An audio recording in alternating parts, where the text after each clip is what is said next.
ശബരിമലയിലെ സ്വർണ്ണപ്പാളി വിവാദവുമായി ബന്ധപ്പെട്ട വാർത്തയിലേക്കാണ് നമ്മൾ പോകുന്നത്. ഇതിൽ ഉന്നതതലം അന്വേഷണം പ്രഖ്യാപിച്ചിരിക്കുകയാണ് ഹൈക്കോടതി.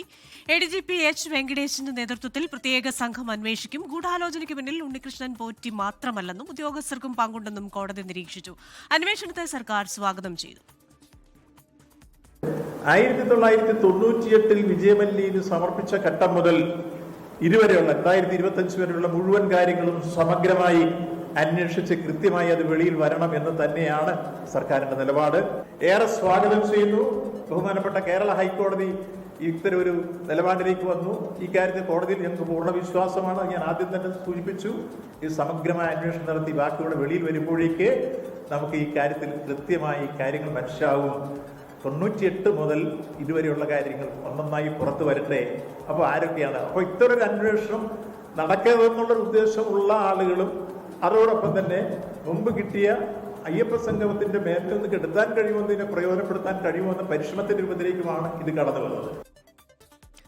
ശബരിമല ദ്വാരപാലക ശില്പത്തിലെ സ്വർണ്ണപ്പാളിയിൽ കവർച്ച നടന്നെന്ന് ദേവസ്വം വിജിലൻസ് സ്ഥിരീകരിക്കുന്നുണ്ട്. സ്പോൺസർ ഉണ്ണികൃഷ്ണൻ പോറ്റിയെ പ്രതിക്കൂട്ടിലാക്കിയാണ് ദേവസ്വം വിജിലൻസിന്റെ ഇടക്കാല റിപ്പോർട്ട്. അതേസമയം 2019 എ. പത്മകുമാറിന്റെ നേതൃത്വത്തിലുള്ള തിരുവിതാംകൂർ ദേവസ്വം ഭരണസമിതിയെ പ്രതിക്കൂട്ടിലാക്കി ദേവസ്വം മന്ത്രി VN വാസവന്റെ പ്രതികരണം. സ്വർണ്ണപ്പാളി ചെന്നൈയിലേക്ക് കൊണ്ടുപോയപ്പോൾ ഉണ്ണികൃഷ്ണൻ പോറ്റിക്കൊപ്പം ഉദ്യോഗസ്ഥർ പോകാത്തതിൽ വീഴ്ചയുണ്ടായെന്ന് മന്ത്രി പറഞ്ഞു.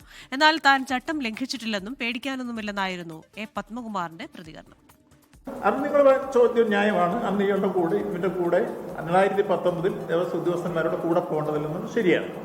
അല്ല, കൃത്യമായി പറഞ്ഞല്ലോ, ബോർഡ് പ്രോപ്പറായി തീരുമാനം എടുത്താലും അത് നടപ്പാക്കുന്ന രംഗത്തേക്ക് ഉദ്യോഗസ്ഥന്മാരെയാണ് ചുമതലപ്പെടുത്തുക. ആ ചുമതലപ്പെടുത്തിയ കൂട്ടത്തിൽ ഇയാളെ മാത്രമായിട്ട് 2019 എന്തിനു കൊടുത്തുവിട്ടു എന്ന കാര്യം നിങ്ങൾ ചോദിച്ച ചോദ്യം പ്രസക്തമാണ്. അവരാരെങ്കിലും ഉദ്യോഗസ്ഥന്മാർ കൂടെ പോകേണ്ടതില്ലേ? ഇയാളായിരുന്നു അതിന്റെ വാറണ്ടി ഈയുടെ പേരിലായിരുന്നു എന്നുള്ളത് കൊണ്ടാണ് അവർ വിശ്വസിച്ച് കൊടുത്തുവിട്ടത്. അങ്ങനെ കൊടുത്തുവിടാൻ പാടില്ല. നിശ്ചയമായും ഇപ്പൊ കൊണ്ടുപോയ പോലെ തന്നെ ഉദ്യോഗസ്ഥന്മാരുടെ സാന്നിധ്യത്തിൽ വേണമായിരുന്നു കൊണ്ടുപോയി അവിടെ വരാൻ പറഞ്ഞാൽ മതിയായിരുന്നു. അത് ന്യായമായ യുക്തിക്ക് നിങ്ങൾ ചോദിക്കുന്ന ചോദ്യമുണ്ട്. അത് ഇപ്പോൾ അവർ അന്വേഷിക്കട്ടെ, അന്വേഷണ സംഘം പരിശോധിക്കട്ടെ. നമുക്ക് ആശങ്കയൊന്നുമില്ല, ഒരാശങ്കയില്ല. കാര്യമില്ലല്ലോ, അന്വേഷണം നടക്കട്ടെ. ഇതെപ്പോഴാ പോയെന്നും എപ്പോഴാ കണ്ടതെന്നും അല്ലെങ്കിൽ അവിടെ സ്വർണ്ണം ഉണ്ടായിരുന്നെന്നും ഒക്കെ ഉള്ളത് കണ്ടുപിടിക്കട്ടെ. വിദേശയാത്രയൊക്കെ നടത്തിയ ആളുകൾ പേടിച്ചാൽ മതിയോ? എനിക്കെന്തായാലും പേടിക്കാനില്ല. നമ്മൾ ചട്ടം ഒന്നും ലംഘിച്ചിട്ടില്ല, എല്ലാം ദേവസ്വം മാനുവൽ. തീർച്ചയായിട്ടും. വിവരങ്ങളുമായി ഷഫീദ് റാവുത്തറാണ് തിരുവനന്തപുരത്ത് നിന്ന് ചേരുന്നത്. ഷഫീദ്, ഇക്കാര്യത്തിൽ ഒരു കാര്യം ഉറപ്പാണ്, ഈ ദ്വാരപാലക ശില്പത്തിലെ സ്വർണ്ണപ്പാളിയിൽ കവർച്ച നടന്നിട്ടുണ്ട്, അവിടെ അഴിമതി നടന്നിട്ടുണ്ട്. ഇത് ദേവസ്വം വിജിലൻസ് സ്ഥിരീകരിക്കുന്നുണ്ട്.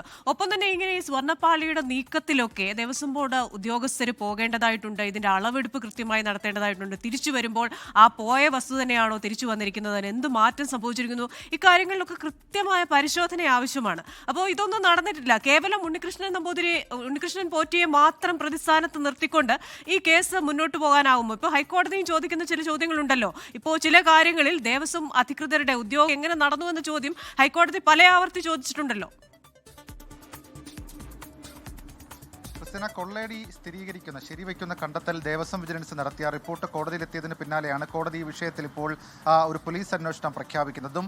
സംസ്ഥാനത്തെ ഏറ്റവും പ്രധാനപ്പെട്ട ചുമതലയിലുള്ള ഒരു ADGPയുടെ നേതൃത്വത്തിൽ അന്വേഷണം ഇപ്പോൾ പ്രഖ്യാപിച്ചിട്ടുണ്ട്. ഇതിൽ തന്നെ ദേവസ്വം വിജിലൻസിന്റെ കണ്ടെത്തൽ നിർണായകമാണ്. പ്രത്യേകിച്ച് 2019 ഉണ്ണികൃഷ്ണൻ പോറ്റിക്ക് ശബരിമലയിൽ നിന്ന് കൊടുത്തുവിട്ട സ്വർണ്ണപ്പാളിയല്ല മടങ്ങിയെത്തിയത് എന്നുള്ളത് വളരെ നിർണായകമായ കണ്ടെത്തലാണെന്നുള്ളതാണ് ഏറ്റവും ശ്രദ്ധേയമായിട്ടുള്ള കാര്യം. അതിൽ തന്നെ പറയുന്ന ഏറ്റവും പ്രധാനപ്പെട്ട കാര്യം, 2019 ദ്വാരപാലക ശില്പങ്ങളും 2 സൈഡ് പാളികളുമാണ് സ്വർണം പൊതിയാൻ കൊണ്ടുപോയത്. 1.5 കിലോ സ്വർണ്ണമാണ് ദ്വാരപാലക ശില്പത്തിൽ പൊതിഞ്ഞതെന്നും എന്നാൽ ഉണ്ണികൃഷ്ണൻ പോറ്റി തിരിച്ചെത്തിച്ച പാളിയിലുള്ളത് 394 ഗ്രാം സ്വർണം മാത്രമായിരുന്നുവെന്നുമാണ് ഈ റിപ്പോർട്ടിലുള്ളത്. ഈ കണ്ടെത്തലിന്റെ അടിസ്ഥാനത്തിലാണ് സ്വർണ്ണപ്പാളിയിലെ സ്വർണം കവർന്നുവെന്ന് ദേവസ്വം വിജിലൻസ് കണ്ടെത്തിയിട്ടുള്ളത്. വിജയമല്യ സ്വർണ്ണമാണ് പൊതിഞ്ഞതെന്നും 8 സൈഡ് പാളികളിലായി 4 കിലോയാണ് പൊതിഞ്ഞതെന്നും ഇന്ന് സമർപ്പിച്ച റിപ്പോർട്ടിൽ പറയുന്നുണ്ട്. അത് ചില തെളിവുകളും രേഖകളും ഒക്കെ അടിസ്ഥാനപ്പെടുത്തിയാണ് നൽകിയിട്ടുള്ളതും. സ്വാഭാവികമായും അപ്പോൾ ശബരിമലയിൽ നിന്ന് കൊണ്ടുപോയ സ്വർണ്ണപ്പാളിയല്ല തിരികെ എത്തിയതെന്നുള്ള കാര്യം ഏതാണ്ട് ഉറപ്പിക്കുന്നുണ്ട്.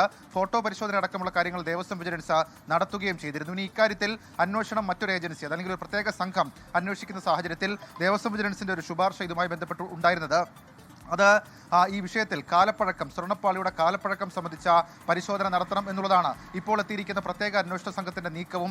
അതേ രീതിയിൽ തന്നെയായിരിക്കും ഈ സ്വർണ്ണപ്പാളിയുടെ കാലപ്പഴക്ക നിർണയ പരിശോധന അടക്കമുള്ള കാര്യങ്ങൾ ഈ പ്രത്യേക അന്വേഷണ സംഘത്തിന്റെ നേതൃത്വത്തിൽ നടക്കുകയും ചെയ്യുമെന്നുള്ളതും ഏറ്റവും പ്രധാനപ്പെട്ട കാര്യം. അതേസമയം ഇതിന്റെ രാഷ്ട്രീയ വിവാദം അടക്കമുള്ള കാര്യങ്ങൾ മറുഭാഗത്ത് ചർച്ചയാവുകയും ചെയ്യുന്നുണ്ട്. ഇനി ഇക്കാര്യത്തിൽ പലതരത്തിലുള്ള സംശയങ്ങൾക്ക് മറുപടി ലഭിക്കണം. അതിൽ ഒന്നാമത്തെ സംശയം 2019 മുൻപ് എന്താണ് ദേവസ്വം ഈ പാളി എന്നുള്ള കാര്യത്തെ വിശേഷിപ്പിച്ചെന്നുള്ള ഒന്നാമത്തെ കാര്യം. രണ്ടാമത്തെ കാര്യം 2019 ഉണ്ണികൃഷ്ണൻ പോറ്റിക്ക് ചെമ്പ് പാളി എന്ന എഴുതി നൽകിയ ഒരു ഉത്തരവിറക്കിക്കൊണ്ട് ഉണ്ണികൃഷ്ണൻ പോറ്റിക്ക് ഈ സ്വർണ്ണപ്പാളികൾ കൈമാറിയതിൽ ആ ദേവസ്വം വകുപ്പിലെ ഏത് ഉദ്യോഗസ്ഥർക്കാണ് പങ്ക്? അങ്ങനെയാണെങ്കിൽ ആ ഉദ്യോഗസ്ഥർ ആസൂത്രണം ചെയ്ത് നടപ്പാക്കിയ സംഭവമാണോ ഇത് എന്നതടക്കമുള്ള കാര്യങ്ങൾ നിർണായകമായി മാറും. മൂന്നാമത്തേത്, നിലവിൽ ഇപ്പോൾ ഈ നഷ്ടപ്പെട്ട സ്വർണം അതെവിടെ പോയി, ആരാണ് എടുത്തത്, ആരാണ് ഉത്തരവാദി? ഉണ്ണികൃഷ്ണൻ പോറ്റി മാത്രമാണോ അതിന് പിന്നിലുള്ളത്? അതല്ല ഈ ശബരിമല കഴിഞ്ഞ കാലത്തൊക്കെ നടന്ന ചില ഇടപാടുകളിൽ മറ്റാർക്കെങ്കിലും ഒക്കെ പങ്കുണ്ടോ എന്നടക്കമുള്ള കാര്യങ്ങൾ അത് നിർണായകമാകും. ഏതായാലും പ്രത്യേക അന്വേഷണ സംഘത്തിന്റെ ആദ്യ നടപടി ഒരു യോഗം ചേരലായിരിക്കും. എച്ച് വെങ്കടേഷിന്റെ നേതൃത്വത്തിൽ ഉടൻ തന്നെ ആ യോഗം ചേരും. അതിനുശേഷമായിരിക്കും ഏത് രീതിയിലുള്ള പരിശോധന നടത്തണം, ഏത് രീതിയിൽ അന്വേഷണം നടത്തണം എന്നുള്ള കാര്യത്തിൽ വ്യക്തത ഉണ്ടാവുക. ആദ്യം മൊഴിയെടുക്കൽ, പിന്നെ ചോദ്യം ചെയ്യൽ, അതിനുശേഷം ശാസ്ത്രീയ പരിശോധന, അതടക്കമുള്ള കാര്യങ്ങൾ ഈ സ്വർണ്ണപ്പാളി വിവാദവുമായി ബന്ധപ്പെട്ട് വരും ദിവസങ്ങളിൽ നമുക്ക് പ്രതീക്ഷിക്കാം. ക്രിസ്റ്റീന, ലോകത്തെവിടെയായാലും ഏത് സമയത്തും 24 വാർത്തകളും ഓഗ്മെന്റഡ് റിയാലിറ്റി പാക്കേജുകളും എക്സ്പ്ലെയിനറുകളും വിശദമായി കാണാൻ ഞങ്ങളുടെ യൂട്യൂബ് ചാനൽ നിങ്ങൾക്ക് സബ്സ്ക്രൈബ് ചെയ്യാം.